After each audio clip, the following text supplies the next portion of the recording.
Hi there, welcome to the archives. So I'm gonna do this video again. I did the first one, so I'm gonna do this again. This is a book share of Mothering the Mother, African American Postpartum Traditions, Recipes, and Healings. And Healing is written by Shafia, Monroe, and there's a foreword by Erykah Badu. In my first video, I talked about how I got a little bit, well, not a little bit, really personal about why I decided to wait to have children. I'm in my 40s now. I do not have children. I've never had children. I never wanted children.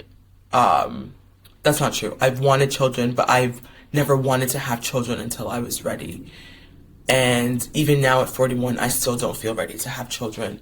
The question is, do parents ever feel ready to have kids? I mean, that's a question we all have to ask ourselves, right? I think a lot of people would say, like, I wasn't ready, and I had a kid. I was a teen and I had a kid and I turned out just fine. For me, based on my lived experiences, I always wanted to make sure that when I had children, I was ready. And by that, I mean financially stable and financially independent. I wanted to raise children knowing that I could afford to take care of them, right? Not just the bare minimum, but they were fed, clothed, housed, and that I could spoil them, right? I wanted my children to be able to live a better and different lifestyle than I did. And granted, I was very privileged in many regards, right? I came from a two-parent household, even though for most of my upbringing, it was a single-parent household. There was challenges, and I think being the eldest, I saw more of those challenges, and I helped out with more of those challenges, I think. So being an eldest daughter, being forced to grow up so fast, and having to always be the caregiver, and not, I want to say have to, because I really enjoyed that role, right? Even to this day, I really enjoy taking care and nurturing others, and it took me a really long time to focus on myself. And so I never wanted to have children until I was ready. I also never wanted to have children before I felt like I had lived. I know what it's like, and I've seen from others in their experiences what it's like to have parents who perhaps weren't ready to have kids, or mistakes, right? A pregnancy, now, okay, we gotta rush to get married, so the child's not a bastard, not born out of wedlock, and we're taking all the right steps and making the right decisions, right? To take care of this child. And yet there's a sense of loss and a sense of grief, a sense of, I never got to do these things. I didn't get to travel. I didn't get to finish school. I never got a PhD. I never, right? And sometimes those sorts of children can feel like a burden and like they weren't wanted. I never wanted my child to experience that. I never ever wanted any of my children, if I had children, to feel like I lost something in having them, right? And of course, parents do lose things, and I think it's understandable. A lot of parents, especially mothers, make sacrifices. That is unrealistic. That's reasonable. But I think it's the thing that we consider women to be selfish for, right? Going into the work field, going to school, there she goes traveling, and who does she think she is? That kind of a thing. I wanted to live my life. I wanted to experience certain things. I'm glad that I got to travel. I'm glad I got to do volunteer work. I'm glad that I was able to start a business and fail and try to start another business and fail. I'm glad that I was able to make certain mistakes and not have to worry about it dependent. And so for me, I waited. I also wanted to parse through a lot of my own trauma, right? A lot of my childhood trauma, middle, high school, teen, young adult, adolescent. I just wanted to be able to have that time to heal some of those things so I didn't bring it on to the next generation. And so I waited. So reading this book as somebody in their 40s who hasn't had children, it was a good reminder of how beautiful motherhood could be. Miss Shafia Monroe really is an advocate for mothering and mothers, and you could tell that she loves being a mother. She loves caring for mothers. She really finds mothering to be sacred and beautiful. And I think I love that for her, right? And I think that's why I waited, because I want that positive experience. And not to say it's going to be idealistic and utopic and all of this, right? Mothering and parenting is very hard. I think it's one of the hardest jobs, which is why I'm also being realistic about it. Until I have the necessary supports, I just don't want to do that to a child. I just don't. I think it's, for me, I think that is selfish, right? Why would I bring a child into this world when I don't feel like I have community members I could trust who, if they were to come cook food for me, I would trust to eat their food? In some of our communities, even in talking to some of my family who have been mothers, the younger generation, there's not that level of trust for our mothers or our aunties. And so it's hard. It's not something that I want to do. I know what it's like to, what is the word? I don't know. This one, I just want to read some excerpts from it. I learned the African tradition of eating hot meals from my dad, while I first learned to care for newborns by watching my mother. After bathing my baby niece, who was about 8 weeks old, my mother would place her on a thick, dry towel on our dining room table and massage her entire body with warmed oil. I remember my mother stretching my niece's arms and legs while oiling her skin, rubbing her hands in a circle around her little head, down her forehead, and around to the back of her head for at least 5 minutes. When I asked my mother what she was doing, she told me that you must shape the head to make it round.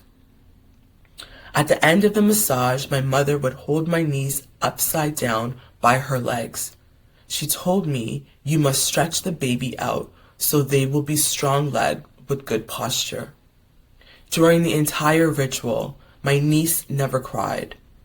Decades later, when I made a visit to a village in Senegal, West Africa, I saw a mother massaging and stretching her baby in a similar way. It was important to my father that my siblings and I spend time with our grandmother and learn the rural Southern culture. So every summer, he drove us from Boston to Alabama. While there, my father showed me how to respect the land by making fires in certain places and putting them out properly. How to make a bow and arrow, how to cut and smoke the pine tree branches to keep mosquitoes away, and how to breathe in the pine smoke for healthy lungs.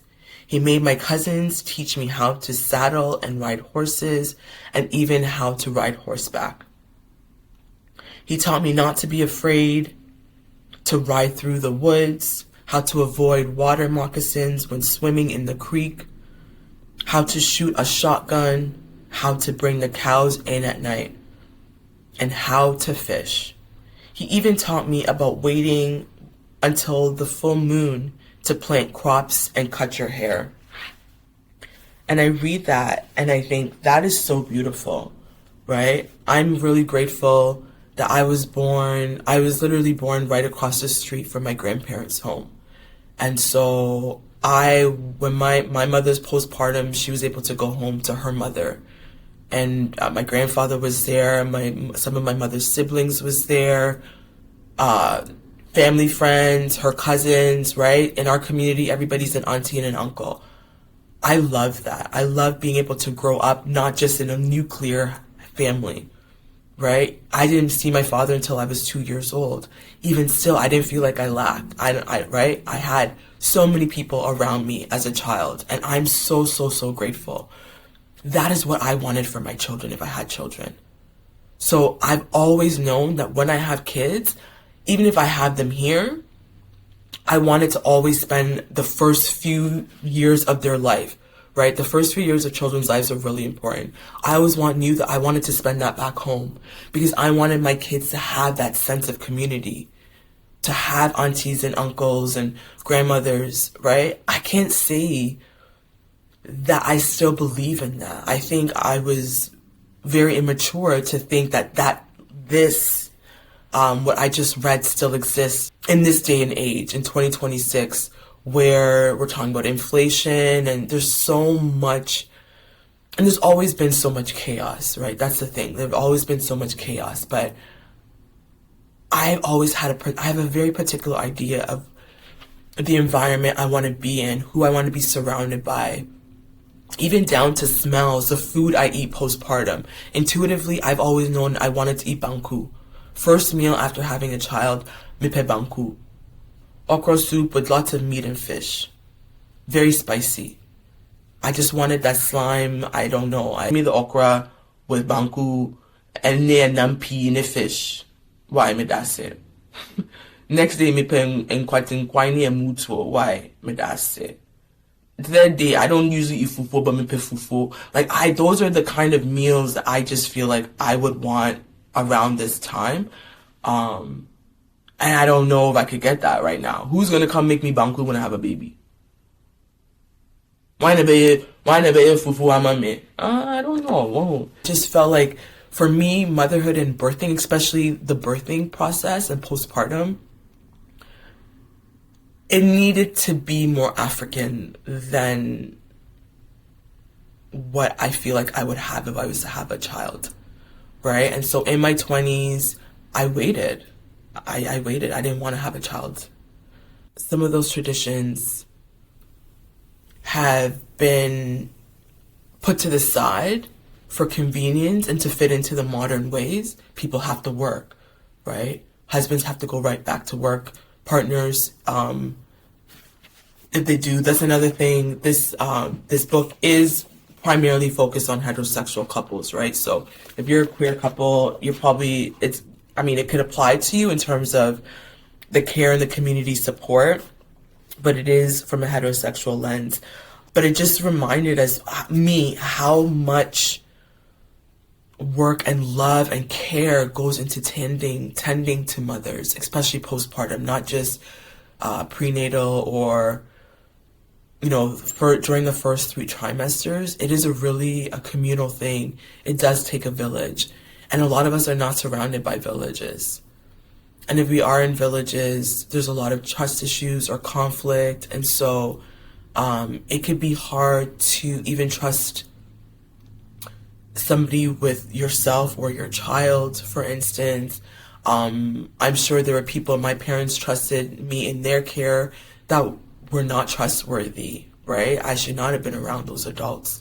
And so you remember some of those things. And so I always just wanted to have a safe, and to at least be able to control some of that safety and not make some of those same decisions out of desperation or convenience. I don't think I could do better than what they did. And I never wanted to bring a child into this world unless I knew I could do better than what I got, right? And that's also a testament to just how hard parenting is. And so reading this, it goes through the importance of community care.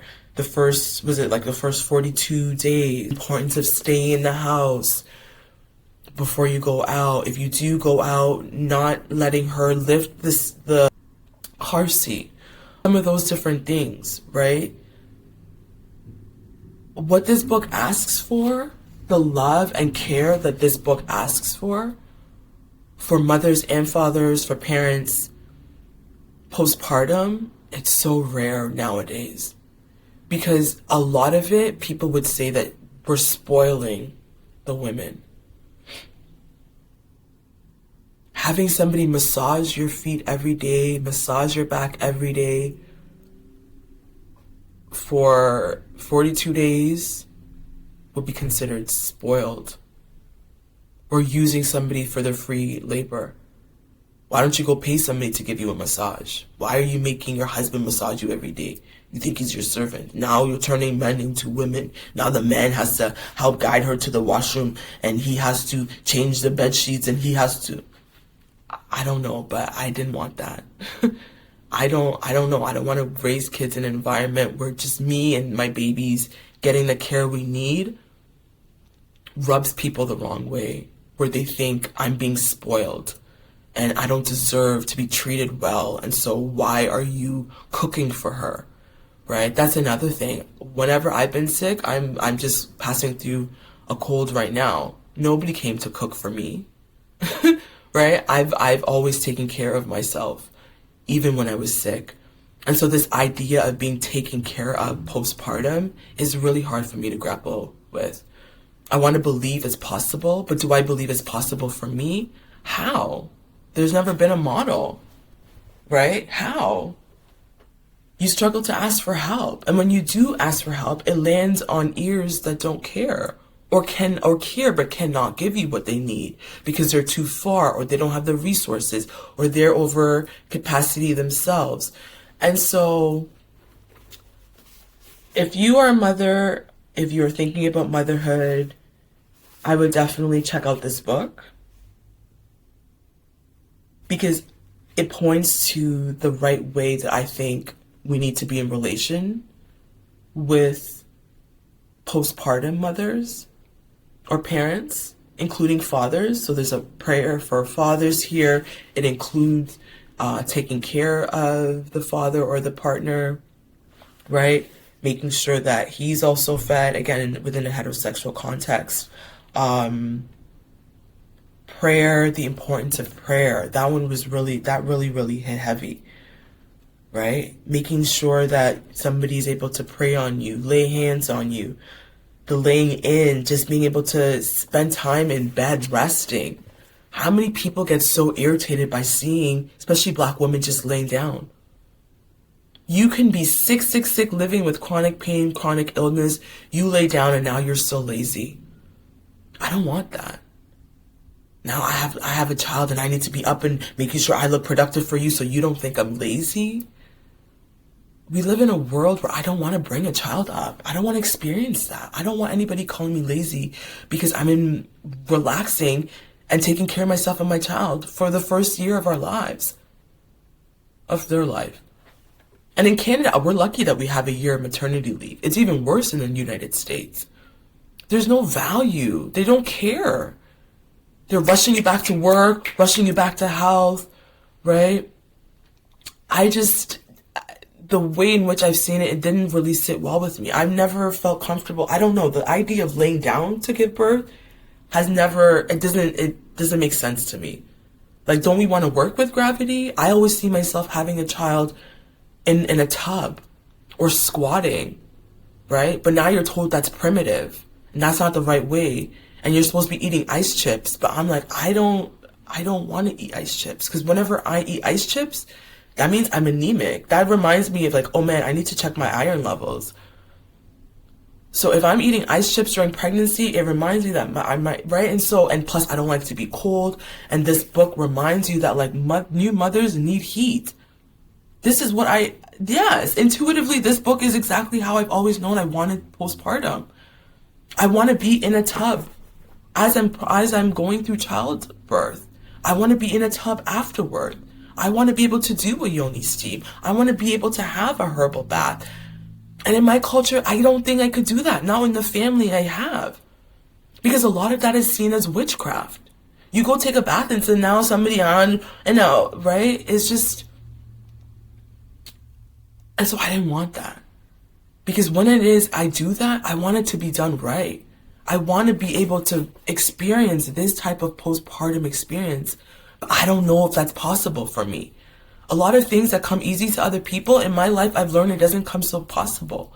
And maybe that has to do with my mindset and my mind frame and shifting that. But again, you can't choose.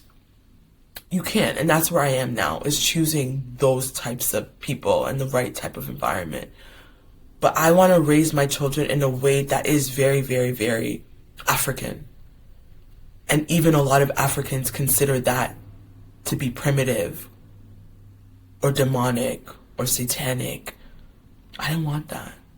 If I have a kid, I'm already not on my phone. I don't even know where my phone is right now. I would probably be on my phone less, especially during that postpartum time, right? That doesn't jive with most people.